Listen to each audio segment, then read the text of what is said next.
میں نے آپ کے سامنے جو آیت پڑھی، اللہ تعالیٰ فرماتا ہے وَمَنْ أَعْرَضَ عَنْ ذِكْرِي، کہ جو میرے ذکر سے پھر گیا، جس نے میرے ذکر سے اعراض کیا، فَإِنَّ لَهُ مَعِيشَةً ضَنْكًا وَنَحْشُرُهُ يَوْمَ الْقِيَامَةِ أَعْمَىٰ۔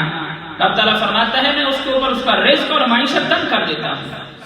جو میرے ذکر سے ہٹ گیا پھر اس کا میں رزق تنگ کر دیتا ہوں، اس کی معیشت اس پر تنگ کر دیتا ہوں۔ وَنَحْشُرُهُ يَوْمَ الْقِيَامَةِ أَعْمَىٰ، اور پھر فرمایا کہ کل حشر کے دن، کل قیامت کے دن جب میں اسے اٹھاؤں گا تو اندھا اٹھایا جائے گا وہ بندہ۔ پھر آگے بھی آیت میں ہے کہ وہ رب سے پوچھے گا کہ میں اس طرح کیوں اٹھایا گیا۔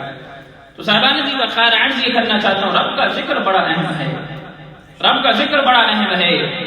کام تو یہ تھا کہ جب ہونا تو یہ چاہیے تھا کہ جب اللہ تعالیٰ نے بندے کو پیدا فرمایا، بندہ دن رات اسی کا ذکر کرتا رہتا، اس کا دن ہوتا تو رب کے ذکر میں ہوتا، اس کی دوپہر ہوتی تو رب کے ذکر میں ہوتی، اس کی شامیں ہوتی تو رب کے ذکر میں ہوتی، اس کی رات کا آغاز رب کے ذکر میں ہوتا، بلکہ اپنی جو ہے وہ خواب غفلت سے وہ بیدار رہتا، اپنے بستر سے دور رہتا اور ہر وقت رب کا ذکر کرتا رہتا۔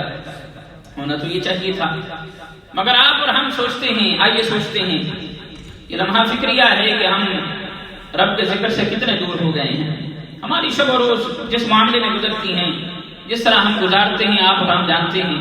کاش ہم ایسے ہو جائیں کہ دن رات رب کا ذکر کرنے والے ہو جائیں، ہماری زبانیں رب کے ذکر سے تر ہوں۔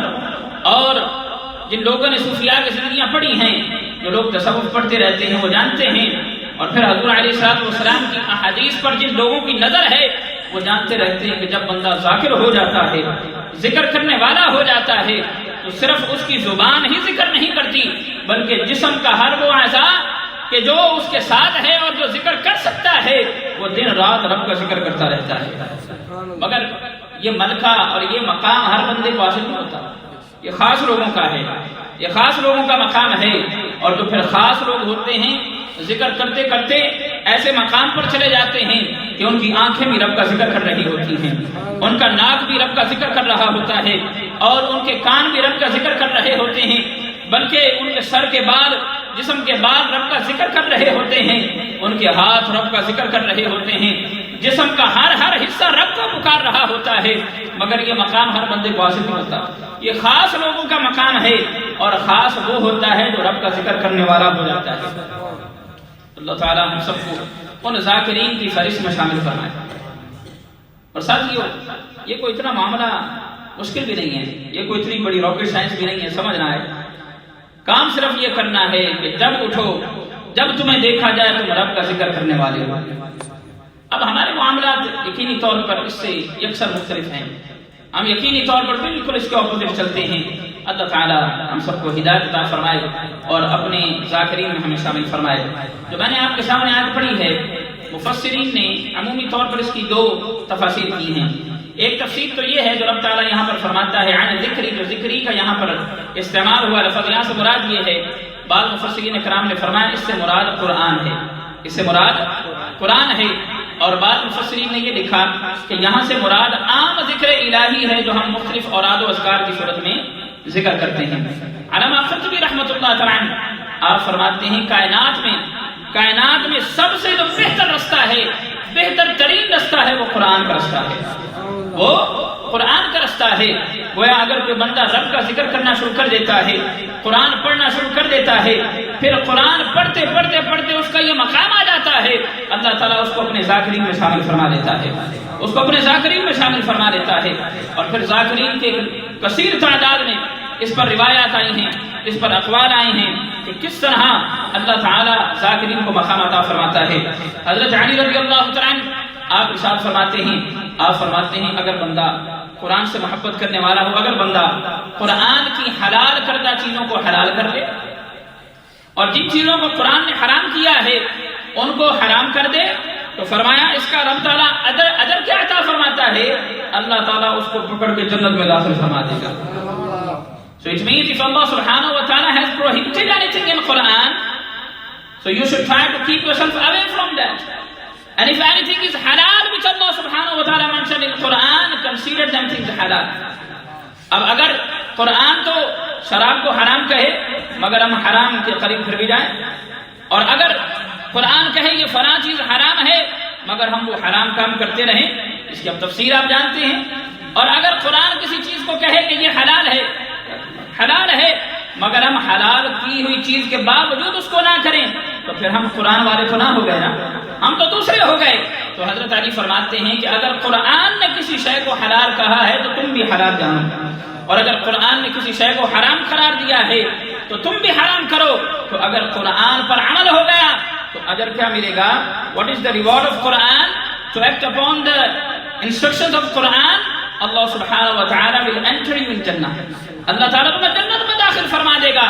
اور پھر میں نے آگے بڑی کمال کی چیز پڑھی کہ حضرت علی رضی اللہ تعالیٰ فرماتے ہیں، آپ فرماتے ہیں کہ جو بندہ اس طرح کرتا ہے اللہ تعالیٰ 70 ایسے اشخاص کو اس کے ساتھ بخشش فرما دے گا کہ جن پر جہنم واجب تھی. اور یہ حفاظ کے بارے میں بھی آتا ہے.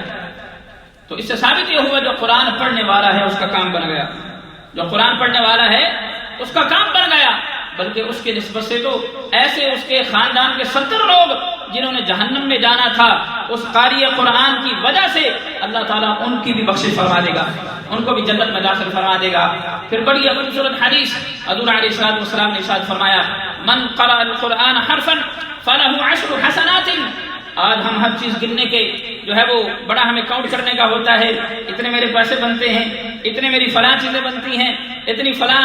میں نے اشارہ اس لیے کیا کیونکہ مجھے تنخواہ دیتے ہیں تو اس لیے اشارہ کیا کہ ہم جو ہے وہ دیکھتے ہیں کہ یہ فلاں پیسے اتنے ہو جائیں، یہ فلاں میری گاڑیاں ہو جائیں، اتنے گھر ہو جائیں. تو رب تعالیٰ یہاں پر فرماتا ہے یہ دراصل ہمیں اس طرف رب تعالیٰ بلا رہا ہے اپنی نیکیاں کاؤنٹ کرو، اپنی نیکیاں کاؤنٹ کرو.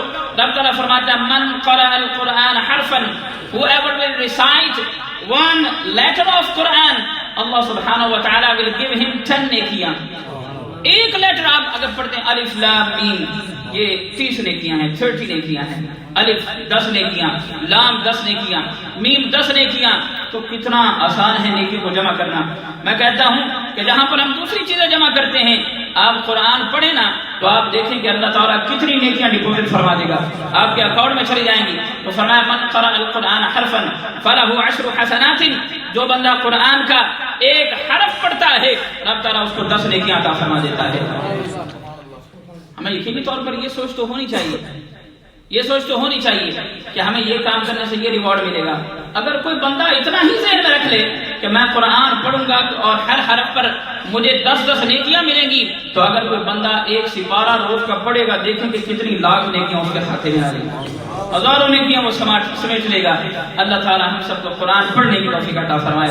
قرآن بڑی کام کی شے ہے، قرآن بڑی کام کی شے ہے. میں نے تو جہاں تک پڑھا ہے کسی کی دعا قبول نہ ہو رہی ہو قرآن کا واسطہ رب کی بارگاہ میں پیش کرے اور کہ باری تعالیٰ یہ تیرا کلام ہے، اے باری تعالیٰ یہ تیرا قرآن ہے، اس قرآن کے صدقہ میں میری دعا قبول فرما لے. اللہ تعالیٰ اس قرآن کے بدلہ میں دعا قبول فرما لیتا ہے. اور قرآن شفاعت کرنے والا ہے، قرآن بیماریوں سے شفا دینے والا ہے. جس گھر میں قرآن ہوتا ہے اللہ برکتیں عطا فرماتا ہے. اب ہو سکتا ہے کسی کے ذہن میں یہ سوال آئے امام صاحب we have Quran as well ماشاءاللہ we have 2-3 Quran in our house مگر اس کے باوجود بڑی بیماریاں رہتی ہیں. بھائی قرآن سے مراد یہ نہیں کہ قرآن لے آ کے سونا خلاف لے آ کے لاک کر کے رکھ دو قرآن میں، اس سے یہ مراد نہیں ہے. قرآن سے مراد یہ ہے قرآن سے اب دیکھیں نا آج میں اکثر کوشش کرتا ہوں کہ تھوڑا سا لیٹسٹ چیزوں کی مثال دوں آپ کو. آج کیا ہوتا ہے ہماری تھوڑی سی بچی اور بچہ بڑا ہوتا ہے اس کو اسمارٹ فون چاہیے. ہو سکتا ہے گھر میں 10 اسمارٹ فون ہو. آپ سے سوال کرتا ہوں کیا ہر بچے کے لیے جب آپ اسمارٹ موبائل لیتے ہیں کیا آپ کے گھر میں ہر بندے کے لیے قرآن ہے؟ شاید ہی کوئی ہو جس کے گھر میں اتنا قرآن ہو. تو پھر برکتیں کہاں سے آئیں گی؟ ہم نے تو اپنا ذہن اور طرف لگا لیا ہے، ہمارے معاملات اور ہو گئے ہیں. کاش قرآن سے محبت کرنے والے بن جائیں. آج ہی اپنا ذہن بنائیے، اپنے لیے بھی قرآن رکھیں گھر میں، اپنی بیوی کے لیے بھی رکھیں. آپ کے بچے جو پڑھ سکتے ہیں اور ادب جانتے ہیں ان کے لیے بھی قرآن رکھیں. اور جب دن رات ہر کمرے سے جو ہے وہ رب کا ذکر نکلے گا، رب کے قرآن کی تلاوت نکلے گی، میں کہتا ہوں آئیں میرے ساتھ وعدہ کریں کہ اگر آپ کی بیماریاں نہ جائیں تو میں سزاوار ہوں. لیکن ہم ایسا معاملہ نہیں کرتے. ہو سکتا ہے کسی گھر میں 1 قرآن ہو 2 قرآن ہو. اللہ تعالیٰ یہ باتیں سمجھنے کی توفیق عطا فرمائے. ممبر کا کام ہوتا ہے آپ لوگوں کو مائل کرنا، آپ لوگوں کو بتانا ظاہر میں آپ کو پریشرائز تو نہیں کر سکتا، میں آپ کو کوئی اور بات تو نہیں کہہ سکتا، اتنی ہی سختی ہو سکتی ہے کہ اتنی ہی بات ہو سکتی ہے جتنا حضور نے فرمایا ہے تو صاحب قرآن پڑھنے والے بن جاؤ۔ اگر قرآن والے ہو جاؤ گے رب قرآن والوں کی بخشش فرما دے گا، رب قرآن والوں کی بخشش فرما دے گا۔ آپ لوگوں سے سوال ہے کہ دن رات آپ کتنا قرآن پڑھتے ہیں، دن رات آپ کتنا قرآن پڑھتے ہیں؟ الحمدللہ ہم انٹینشنلی پڑھے نہ پڑھیں، ہم لوگ بھی روز قرآن پڑھاتے ہیں، 2 دن سے سپارے ویسے ہی ہو جاتے ہیں ہمارے۔ تو اللہ تعالی ہم سب کو قرآن پڑھنے کی توفیق عطا فرمائے۔ اور میں اکثر ایک بات عرض کیا کرتا ہوں، اکثر میری تقریروں میں یہ جملہ ہوتا ہے حضرت امام احمد بن حنبل کے بارے میں، اکثر میں بیان کرتا ہوں، اس کی وجہ ہے یہ بڑی بات ہے، یہ بہت بڑی بات ہے، یہ بہت بڑی بات ہے۔ حضرت امام احمد بن حنبل جس مقام پر آپ کی جان نکلتی ہے، جس مقام پر آپ فوت ہوتے ہیں، دنیا سے آپ جاتے ہیں، اس مقام پر آپ نے 7000 مرتبہ قرآن پڑھا تھا، 7000 مرتبہ قرآن پڑھا تھا۔ آپ اور میں کتنے ہیں کہ ہم نے 100 میں بھی شاید پڑھا ہو یا نہ پڑھا ہو۔ اللہ تعالیٰ ہم سب کو قرآن کی زیادہ سے زیادہ تلاوت کرنے کی توفیق عطا فرمائے۔ آؤ غوث پاک کے پاس آتے ہیں، سیدنا عبد القادر جیلانی البغدادی کے پاس آتے ہیں۔ سیدنا عبد القادر جیلانی البغدادی وہ ہیں کہ آپ ہر رمضان میں 61 ٹائمز قرآن مکمل فرمایا کرتے تھے، 61 مرتبہ قرآن پڑھا کرتے تھے۔ ہم میں سے کتنے ہیں کہ جو اتنی دفعہ قرآن پڑھتے ہیں؟ اللہ تعالیٰ ہم سب کو قرآن سے محبت عطا فرمائے۔ ساتھیو ایسا ہو نہیں سکتا کہ آپ انویسٹ کرتے جائیں، انویسٹمنٹ کرتے جائیں، آپ کو رسپانس نہ ملے۔ جہاں پر دین میں انویسٹمنٹ کرنے کا رسپانس ضرور ملتا ہے۔ آپ قرآن سے محبت کریں، رب تعالیٰ اس انویسٹمنٹ کا ریوارڈ کیا عطا فرمائے گا؟ اللہ تعالیٰ تمہیں جنت میں داخل فرما دے گا، اللہ تعالیٰ تمہاری بخشش فرما دے گا۔ قرآن پڑھنے والے ہو جائیں۔ اپنے آج کل جو موبائلز کے اندر بھی ایسی اپلیکیشن آئی ہیں۔ ہاں، یہاں پر ایک سوال میرے ذہن میں آتا ہے، ایک بندے نے مجھ سے سوال پوچھا تھا، کیونکہ اب سارے آپ کا دور ایسا ہے کہ اسمارٹ فونز ہوتے ہیں لوگوں کے پاس۔ انہوں نے یہ سوال کیا کہ قرآن میں بعض دفعہ ہمارے پاس اپلیکیشنز ہوتی ہیں قرآن کی، تو کیا ہم بغیر وضو کے اسے ہاتھ لگا سکتے ہیں کہ نہیں لگا سکتے؟ تو یہ بات ذہن میں رکھیں کہ قرآن کے اندر اگرچہ ایپ ہو لیکن اس کو آپ ٹچ تو کرتے ہیں، اگر سے اس ٹچ کرنے کا وہ اور پھر آگے ڈیٹیل ہے کہ وہ کیسی ہے، وہ کس لیول کی ہے، تو سمپل ذہن میں یہ رکھیں کہ ادب جتنا ہو اتنا اچھا ہے، جتنا میٹھا ہو اتنا اچھا ہے۔ قرآن چاہے آپ ویسے فزیکلی ہارڈ کاپی پڑھیں یا اس کی سافٹ کاپی پڑھیں، آپ کو چاہیے کہ وضو کے ساتھ آپ پڑھا کریں۔ اگر آپ کو عادت ہو جائے گی، ہو سکتا ہے کسی وقت آپ ناپاکی کی حالت میں ہوں، آپ کو تو عادت ہوگی کہ قرآن کو بغیر آپ جو ہے وہ ایپ پر بغیر وضو کے پڑھتے تھے، ہو سکتا ہے آپ احترام کی حالت میں قرآن کو پڑھ لیں۔ تو یہ بات ذہن میں رکھیں، قرآن جہاں بھی ہو لا یمسہ الا المطہرون، اس کو کوئی بھی پاکیزگی کے بغیر جو ہے وہ ٹچ نہیں کرتا۔ تو قرآن کو اللہ تعالیٰ ہم سب کو زیادہ سے زیادہ پڑھنے کی توفیق عطا فرمائے۔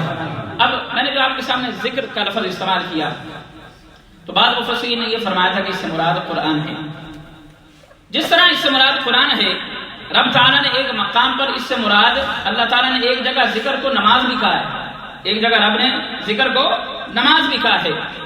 اب نمازوں سے بھی ہمارا شغف، ہم دیکھتے ہیں کہ جیسے رمضان تھا، رمضان کے اندر کثیر تعداد میں ماشاءاللہ لوگ مساجد میں آتے ہیں، دل دھرنے کی جگہ نہیں ہوتی، بندے پہ بندہ جو ہے وہ ساتھ کھڑا ہوتا ہے۔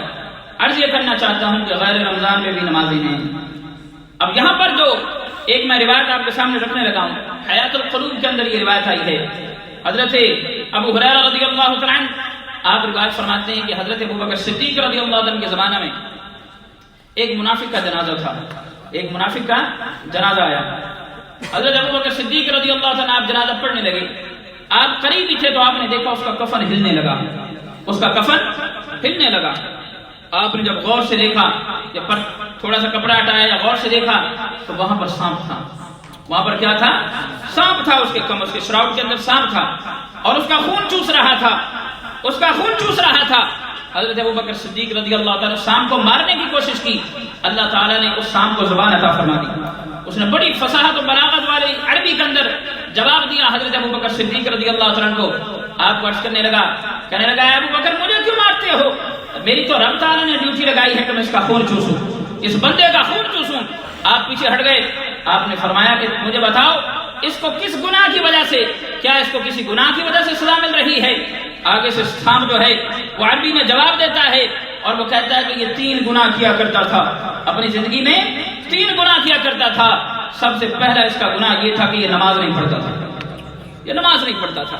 آج سوشل میڈیا کا دور ہے، کلپس ملتے رہتے ہیں، آپ کو ویڈیوز ملتی رہتی ہیں، آپ دیکھتے ہیں کہ لوگوں کی قبر میں بھی سانپ جو ہے وہ دکھائے جاتے ہیں، ان کے کفن کے اندر بھی سانپ دکھائے جاتے ہیں. یا جس طرح ٹیکنالوجی آگے بڑھتی جا رہی ہے، ہمارا دل سخت کیوں ہوتا جا رہا ہے؟ ہونا تو یہ چاہیے کہ جب ہم ایسی شے دیکھیں تو ڈر جائیں اور ادھر بیٹھے ہی بیٹھے رب سے وعدہ کریں، اے باری تعالیٰ آج کے بعد نماز ہم نے مس نہیں کرنی. زمین ادھر کی ادھر ہو جائے، آسمان ادھر کا ادھر ہو جائے، شرق و غرب اکٹھے ہو جائیں، مگر اس کے باوجود ہم نماز کا ضرور سوچیں گے. اللہ تعالیٰ ہم سب کو نماز پڑھنے کی توفیق عطا فرمائے. وہ سانپ جو اس منافق کے خون کو چوس رہا تھا جنازے کے وقت، حضرت ابو بکر سے عرض کرتا ہے، کہتا ہے اے ابو بکر، اس پر اللہ تعالیٰ نے 3 گناہوں کی وجہ سے یہ عذاب مسلط کیا ہے. اور پہلا اس کا گناہ یہ ہے کہ یہ نماز نہیں پڑھا کرتا تھا، اور دوسرا گناہ یہ ہے کہ یہ زکوٰۃ نہیں دیا کرتا تھا، اور تیسرا گناہ یہ ہے کہ یہ علماء کی گفتگو سننا پسند نہیں کرتا تھا. یہ تینوں کام کتنے عام ہیں آج. نماز سے مسلمان دور ہے، زکوٰۃ کو اپنے اوپر ٹیکس سمجھتا ہے. کاش ادھر ڈنڈے کا دور ہوتا، یہ کونسل والے ڈنڈے والے ہیں نا، تو ہم ضرور دیتے ہیں ان کا ٹیکس. اب زکوٰۃ کا کیونکہ معاملہ قیامت میں ہونا ہے، اس کو بھی ٹیکس سمجھا مواد نے، تو اس پر انشاءاللہ میں 12 گفتگو کر چکا ہوں. تو صاحب عرض یہ کرنا چاہتا ہوں، فرمایا کہ 3 کام ہیں. نماز، آج مسلمان نماز نہیں پڑھتا، زکوٰۃ نہیں دیتا، فرض ہے نا، یہ دینا ضروری ہے. اسی طرح علماء کی گفتگو ہم نہیں سنتے. آج اگر کہیں پر کوئی نیا گانا آیا ہو، کسی نے لنک بھیج دیا، کہیں پر ویڈیو آئی ہوئی ہے کسی سوشل میڈیا پر، تو فنی ویڈیو پر ہم جو ہے وہ فنی پرینٹس کے اوپر، فنی ویڈیوز کے اوپر ہم کئی منٹ جو ہے وہ گزار دیتے ہیں. علماء کی گفتگو کیوں نہیں سنتے؟ جنہوں نے آپ کی تربیت کرنی ہے، جنہوں نے آپ کی تربیت، میں نے ایک جگہ پڑھا تھا، ایک ایسا دور آئے گا اور یہ قیامت کی نشانیوں میں سے ایک نشانی ہوگی کہ لوگ علماء سے اس لیے دور جائیں گے کہ وہ ان کو دین کی بات بتاتی ہیں، اور وہ کہیں گے کہ یہ سخت لوگ ہیں. صاحبو، یہی وہ منبر ہے جس نے حضور علیہ السلام کے دور میں انقلاب برپا کیا ہے. یہی وہ منبر ہے کہ جہاں سے حضور علیہ السلام نے اتنی امت کو جو ہے وہ تبلیغ فرمائی ہے. صاحب عرض یہ کرنا چاہتا ہوں، کاش ہم ان باتوں کو سمجھ جائیں، کاش ان باتوں کو ہم سمجھ جائیں. تو وہ منافق کے جس کے جنازے کو، جس کے باڈی کو خون چوسا جا رہا تھا، سانپ چوس رہا تھا، اس نے کہا اللہ تعالیٰ نے 3 وجہ سے اس پر عذاب نازل فرمایا ہے. یہ نماز نہیں پڑھتا تھا، یہ زکوٰۃ نہیں ادا کرتا تھا، اور یہ علماء کی گفتگو نہیں سنتا تھا. اللہ تعالیٰ ہم سب کو یہ بات سمجھنے کی توفیق عطا فرمائے. ساتھیوں، یہ 3 کام بڑے اہم ہیں، یہ 3 کام بڑے اہم ہیں. آج ذہن میں نیت کر کے جائیں کہ آج کے بعد نماز فوت نہیں ہوگی انشاءاللہ. یہ نیت کر لیں.